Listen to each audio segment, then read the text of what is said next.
Jimmy Livingston est un jeune homme qui a passé toute sa vie à l'intérieur d'une bulle géante dans sa chambre. Il n'a jamais pu vivre comme une personne normale car un seul petit germe pourrait mettre sa vie en danger. Quand Jimmy est né, les médecins ont rapidement réalisé que son corps n'avait pas de système immunitaire. À cause de cela, il a dû rester à l'hôpital, où on l'a tenu à l'écart de presque tout ce qui pourrait le rendre malade. Mais quand Jimmy a eu 4 ans, les médecins l'ont finalement autorisé à quitter l'hôpital. Ses parents l'ont ramené à la maison, mais ils savaient qu'ils devaient encore le protéger du monde extérieur. La mère de Jamie était extrêmement prudente. Elle ne permettait même pas aux autres enfants de s'approcher de lui. Au lieu de cela, elle et son mari ont emmené Jamie directement dans sa chambre, où ils avaient construit une énorme bulle protectrice autour de son lit. La bulle séparait complètement Jamie du monde extérieur. Pour faciliter les choses, la bulle avait 2 longs bras mécaniques attachés. Sa mère pouvait contrôler ses bras de l'extérieur, ce qui lui permettait de toucher Jamie et de prendre soin de lui sans mettre sa vie en danger. Même si Jamie vivait une vie si étrange, il était en fait un enfant heureux. Il aimait sa famille et était reconnaissant pour tout ce qu'il faisait pour lui. Sa mère, Madame Livingston, l'a pratiquement élevé toute seule. Elle lui coupait les cheveux, lui apprenait tout ce qu'il savait et décidait même quel magazine il était autorisé à lire et quelles émissions de télévision il pouvait regarder. Jimmy n'avait presque aucun contact avec des gens de son âge. Parfois, les garçons du quartier venaient à sa fenêtre juste pour se moquer de lui. Ils taquinaient Jamie parce qu'il vivait dans une bulle. Mais chaque fois que cela arrivait, sa mère était toujours là pour le protéger. Parce que Jamie pouvait tomber malade à cause de la moindre saleté ou des moindres germes, tout ce qu'il touchait devait d'abord passer par une chambre de nettoyage spéciale. Et cela incluait la nourriture que sa mère lui donnait. Malheureusement pour Jamie, sa mère croyait que la nourriture saine était plus importante que la nourriture savoureuse. Il était donc souvent forcé de manger ces horribles biscuits à base de soja, qu'il détestait absolument. Puis Jamie a eu 16 ans. Alors que les autres adolescents du quartier recevaient des voitures et profitaient de leur liberté, Jamie a reçu quelque chose de complètement différent. Ses parents lui ont acheté une guitare électrique. Comme Jamie ne peut pas quitter la maison, il passe la plupart de son temps à l'intérieur de sa bulle à jouer de la guitare. Puis un jour, une nouvelle famille emménage dans le quartier. C'est là que Jamie voit Chloé, la fille qui vit à côté. Il tombe instantanément amoureux d'elle. Au cours des années suivantes, Jamie passe des heures à nettoyer la fenêtre de sa bulle juste pour pouvoir regarder Chloé quand elle est dehors. Un après-midi après l'école, Chloé se fait raccompagner chez elle par certains de ses camarades de classe. Pendant le trajet, il réalise soudain que Chloé habite juste à côté du célèbre garçon Bulle. Il commence à raconter à Chloé toutes sortes de rumeurs qu'ils ont entendues sur Jamie. Chloé est agacée parce qu'elle n'aime pas entendre les gens dire du mal de lui. Alors, après être descendue de la voiture, elle se dirige droit vers la maison de la famille Livingston. Quand elle frappe à la porte, le père de Jamie, Morton, répond. Il accueille Chloé à l'intérieur puis se rend dans la cuisine. En attendant, Chloé remarque un énorme tunnel à air qui traverse la maison. Elle devient curieuse et décide de découvrir où il mène. Suivant le tunnel, elle monte les escaliers et finit par arriver dans la chambre de Jamie. C'est là que Chloé rencontre enfin Jamie pour de bon. En quelques secondes, ils réalisent qu'ils ont quelque chose en commun. Ils aiment tous les deux la même émission de télévision, Land of the Lost. Alors qu'ils continuent à parler, Chloé remarque la guitare de Jamie. Elle apprend qu'il sait en jouer et lui demande s'il peut lui apprendre. Jimmy est heureux d'accepter. Le lendemain, Chloé revient comme promis. Tous les deux commencent à pratiquer la guitare ensemble et leur amitié grandit rapidement. À partir de ce moment, Chloé commence à rendre visite à Jamie presque tous les jours. Même si Jamie est piégé dans sa bulle, Chloé s'en moque. Elle aime passer du temps avec lui et Jamie a enfin quelqu'un de son âge qui le comprend vraiment. Mais la mère de Jamie est toujours à proximité, gardant un œil attentif sur eux deux. Puis Noël arrive. Chloé offre à Jamie un cadeau très spécial, un cochon d'Inde. Elle sait que Jamie se sent seul quand elle n'est pas là, alors elle veut qu'il ait un petit ami pour lui tenir compagnie. Jimmy est extrêmement heureux de ce cadeau. Quelques semaines plus tard, Chloé vient dans la chambre de Jamie tard dans la nuit. Elle grimpe par sa fenêtre en apportant des bières. Il s'avère que c'est son anniversaire, mais Chloé est contrariée parce que sa meilleure amie n'est pas venue à sa fête. Alors, au lieu de fêter sans Jamie, elle décide de lui apporter la fête. Les deux passent la nuit ensemble et Chloé décide qu'elle veut embrasser Jamie. Elle entre dans la chambre de décontamination, se préparant à entrer dans sa bulle. Mais avant qu'elle ne puisse entrer, Chloé s'endort. Des mois plus tard, Chloé obtient son diplôme de fin d'études secondaires. Elle amène son petit ami Mark à la cérémonie. Après la cérémonie, Mark entre dans la chambre de Jamie et Chloé les présente. Puis Chloé dit qu'elle doit aller aux toilettes et les laisse seuls. Pendant qu'elle est partie, Mark allume une cigarette. C'est extrêmement dangereux car la bulle de Jamie est juste là. La cigarette manque de provoquer un sérieux problème et endommage presque la bulle. Heureusement, Chloé revient avant que quelque chose de pire ne se produise. Elle et Mark repartent ensemble, tandis que Jamie les regarde depuis sa fenêtre. 2 ans passent et Chloé et Mark sont toujours ensemble. Un jour, Mark veut passer à l'étape suivante dans leur relation, mais Chloé lui dit qu'elle veut attendre après leur mariage. Jimmy se trouve près de la fenêtre et entend toute leur conversation. Il a le cœur brisé. Plus tard, il raconte à sa mère combien il souffre. Mais au lieu de le réconforter, Madame Livingston dit à Jamie qu'elle avait essayé de le prévenir. Elle dit que les filles finiront toujours par le quitter. Selon elle, Chloé ne l'a jamais vraiment aimé. Elle prétend que Chloé n'a fait que le plaindre à cause de sa condition. Puis elle dit à Jamie quelque chose d'encore plus douloureux. Elle dit qu'aucune femme n'épouserait un homme qui ne peut même pas la toucher. Quelques jours plus tard, Chloé vient rendre visite à Jamie. Cette fois, elle a une grande nouvelle. Elle lui dit que Mark lui a demandé de l'épouser. Le mariage aura lieu le samedi suivant aux chutes du Niagara. Comme Jamie est son meilleur ami, Chloé lui demande ce qu'il en pense. Elle veut savoir s'il croit que Mark est le bon homme pour elle. Mais Jamie refuse de répondre. Il est trop blessé et confus pour lui dire ce qu'il ressent vraiment. Avant de partir, Chloé dit à Jamie qu'elle lui a apporté quelque chose de spécial. Elle place une boîte dans la chambre de décontamination, mais Jamie est toujours en colère et le cœur brisé. Au lieu d'ouvrir la boîte, il rend le cochon d'Inde que Chloé lui a offert. Il lui dit qu'il n'en veut plus. Chloé est profondément déçue. Elle repart sans dire grand-chose. Après son départ, Jamie réalise qu'il a peut-être fait une énorme erreur. Il trouve enfin le courage d'ouvrir la boîte. À l'intérieur, il trouve un globe terrestre que Chloé a fabriqué spécialement pour lui. Il y a aussi un mot d'elle. Le mot dit à Jamie qu'elle l'aime. Maintenant, Jamie réalise la vérité. Chloé l'aime vraiment. Il regrette immédiatement la façon dont il l'a traitée. Mais à ce moment-là, Chloé est déjà en train de planifier son mariage avec Mark. Jimmy sait qu'il ne peut pas rester assis dans sa bulle et regarder la fille qu'il aime épouser quelqu'un d'autre. Alors, il prend une décision folle, il va quitter sa maison pour la première fois de sa vie. Jamie passe des heures à construire une combinaison bulle spéciale qui le protégera des germes pendant son voyage. Son plan est simple, il va voyager jusqu'aux chutes du Niagara, trouver Chloé et arrêter le mariage. Mais il y a un énorme problème. Le mariage n'a lieu que dans 3 jours et Jamie n'a aucune idée si sa combinaison bulle faite maison survivra même au voyage. Une fois la combinaison prête, Jamie essaie de marcher avec, mais les choses ne se passent pas bien. La combinaison est difficile à contrôler et Jamie perd immédiatement l'équilibre. Il finit par rouler dans les escaliers, mais Jamie refuse d'abandonner. Son prochain défi est de passer la porte d'entrée. Après plusieurs tentatives, il parvient enfin à sortir. Et pour la première fois depuis de nombreuses années, Jamie se tient debout devant sa chambre. Il n'en croit pas ses yeux. Pendant toute sa vie, il n'a découvert le monde extérieur qu'à travers une fenêtre. Maintenant, il peut enfin tout voir par lui-même. Il prend un moment pour profiter de l'air frais et regarder le monde qui l'entoure. Puis Jamie réalise rapidement qu'il doit se dépêcher. Après quelques minutes, il s'habitue à marcher dans la combinaison bulle. Il commence à courir vers la gare routière. Quand il arrive, il dit au préposé qu'il a besoin d'un billet pour les chutes du Niagara,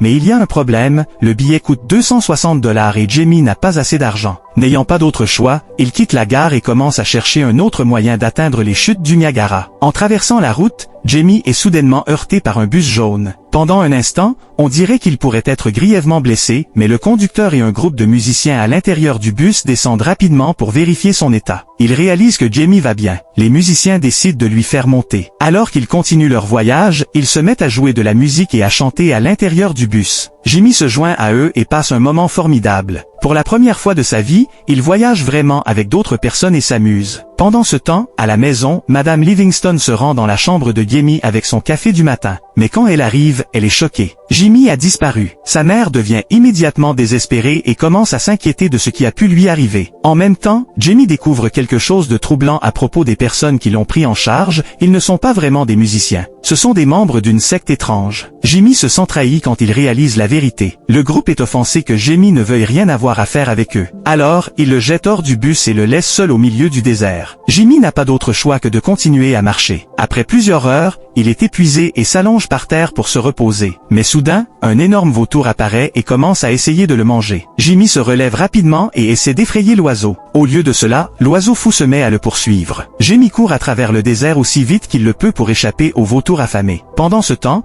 les parents de Jamie essaient de comprendre où il est allé. Ils retournent à la gare routière et parlent au préposé. C'est alors qu'ils apprennent que Jamie prévoyait de se rendre à Las Vegas. Ils partent immédiatement à sa recherche. Après avoir marché longtemps, Jamie rencontre finalement un motard nommé Slim. Slim a des problèmes avec sa moto et essaie de la réparer sur le bord de la route. Jamie remarque le problème et parvient à l'aider. Slim est reconnaissant. Alors, Jamie lui raconte toute l'histoire, quitter la maison, voyager jusqu'aux chutes du Niagara et avoir été abandonné dans le désert. Après avoir entendu tout cela, Slim a pitié de lui. Il propose d'emmener Jamie en direction des chutes du Niagara. Slim partage également une histoire de son propre passé. Quand il était plus jeune, il est tombé amoureux d'une femme nommée Wildfire. Il l'aimait vraiment, mais elle l'a finalement quitté et a épousé quelqu'un d'autre. Slim ne veut pas que Jamie fasse les mêmes erreurs que lui. Alors, les deux montent sur la moto et continuent leur voyage. Cependant, leur prochain arrêt est Las Vegas. Pendant ce temps, quelque part au milieu du désert, les membres de la secte étrange rencontrent leur guide spirituel. Le guide leur dit qu'ils se sont réunis pour une raison importante. Ils croient qu'ils sont sur le point de découvrir la dernière réincarnation de leur élu. Le groupe se rassemble autour d'une pierre mystérieuse recouverte d'un tissu. Leur guide retire lentement le tissu. Tout le monde regarde ce qui se trouve en dessous et est choqué. L'image montre un garçon entouré d'une étrange lueur ressemblant à du verre. Les membres de la secte pensent immédiatement à Jamie. Ils se souviennent du garçon étrange qu'ils ont récemment jeté hors de leur bus. Ils commencent à croire que Jamie pourrait être l'élu qu'ils recherchent. Pendant ce temps, Jamie et Slim arrivent enfin à Las Vegas. Au lieu de partir immédiatement, les deux décident de s'arrêter dans l'un des casinos. Pour Jamie, cet endroit est comme un autre monde.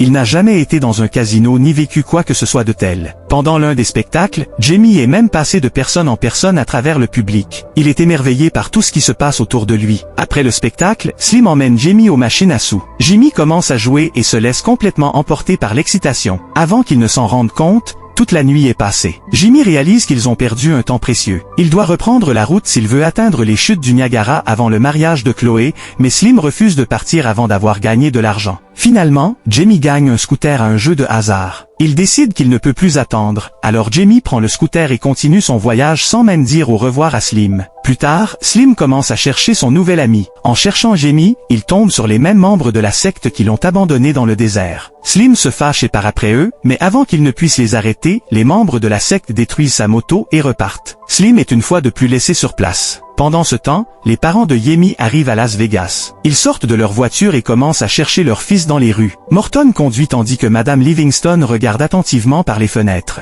Puis soudain, elle voit Jamie. Elle devient désespérée pour le rejoindre et prend rapidement le contrôle de la voiture. Elle conduit vers Jamie et s'arrête juste devant lui, mais la collision soudaine envoie Jamie voler. Il finit par être projeté dans un wagon de train à proximité. Quand Jamie regarde autour de lui, il réalise que ce n'est pas un train ordinaire. Le wagon est rempli de personnes étranges. Ils font partie d'un cirque ambulant et leur travail consiste à se produire dans un spectacle d'horreur bizarre. L'un des artistes voit Jamie et l'avertit immédiatement. Il dit à Jamie de sortir du wagon aussi vite que possible. Si leur patron, le Dr. Freak, le trouve là, il forcera Jamie à faire partie du spectacle de monstres. Mais avant que Jamie ne puisse s'échapper, la porte s'ouvre soudainement. Le Dr. Freak apparaît. Jimmy est surpris quand il voit enfin l'homme dont tout le monde a peur. Le Dr. Freak s'avère être un homme très petit. Jimmy réagit à sa taille, ce qui met immédiatement le Dr. Freak en colère. Le docteur attrape un morceau de bois et commence à attaquer Jamie. Il ordonne à Jamie de retourner dans le train et de faire partie de son spectacle de monstres, mais Jamie refuse. Le Dr. Freak devient encore plus en colère et l'attaque à nouveau. Avant que Jamie ne s'échappe, le Dr. Freak lui tend sa carte de visite. Un instant plus tard, le Dr. Freak finit par terre. Les autres artistes le regardent et pensent qu'il est mort. Ils ne veulent plus rester avec lui, alors ils décident de suivre Jamie. Mais Jamie leur dit qu'il doit continuer le voyage seul. Il les laisse derrière lui et entre dans un restaurant au bord de la route pour trouver un moyen de continuer son voyage. Quand Jamie entre dans le restaurant, il remarque un groupe d'hommes qui se moquent d'un homme indien à cause de sa religion. Jamie n'aime pas ce qu'il voit, alors il essaie d'intervenir et d'aider l'homme. Le shérif remarque alors l'étrange bulle de Jamie et lui demande pourquoi il vit à l'intérieur. Jimmy explique qu'il n'a pas de système immunitaire,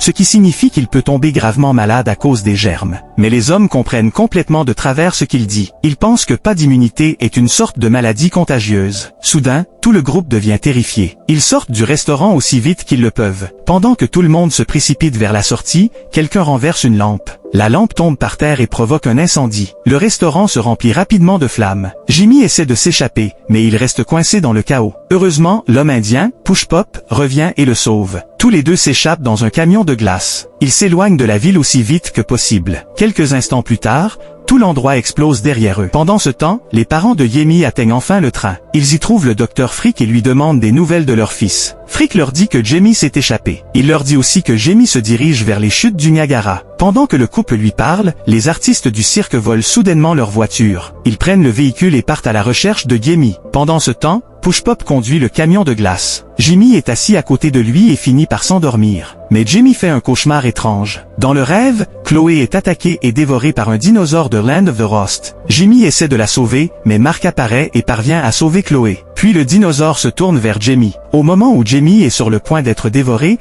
il se réveille soudainement en hurlant. Son crie effraie Push-Pop. Le conducteur effrayé perd le contrôle un instant et renverse accidentellement une vache. Cela crée un autre problème sérieux. Push-Pop est hindou et dans l'hindouisme, les vaches sont considérées comme sacrées. Push-Pop est dévasté. Jimmy essaie de lui remonter le moral, mais sa tentative ne fait qu'empirer les choses. Push-Pop est contrarié et finit par donner un esquimau à Jamie. Il lui dit ensuite de le laisser seul. Alors que Jamie continue de manger la glace, il réalise quelque chose d'incroyable. C'est la meilleure nourriture qu'il ait jamais goûtée. Pendant ce temps, les parents de Yemi n'ont plus leur voiture parce que les artistes du cirque l'ont volée. Le Dr Freak décide de les aider. Il accepte de voler un autre camion, mais seulement s'ils promettent de l'emmener avec eux pour qu'ils puissent retrouver ces artistes disparus. Sur la route, Push-Pop s'arrête et dit une prière pour la vache. Pendant qu'il prie, un autre camion apparaît soudainement. Le camion passe directement sur la vache et détruit complètement ce qu'il en reste. Peu après, Slim et les autres motards arrivent. Slim demande à Push-Pop s'il a vu un bus jaune transportant un groupe de jeunes. Push-Pop dit qu'il n'a vu aucun bus jaune. Les motards décident de rester pour manger une glace, mais ils n'ont pas beaucoup de temps pour en profiter. Le bus jaune apparaît soudainement. Il s'écrase dans la zone et détruit toutes les motos des motards. Pendant ce temps, Chloé est chez elle en train de se préparer pour sa cérémonie de mariage. Elle parle à sa belle-sœur de Yemi. Chloé admet qu'elle n'est pas complètement sûre d'épouser Mark. Elle a toujours des sentiments forts pour Jamie et réalise qu'elle l'aime peut-être vraiment,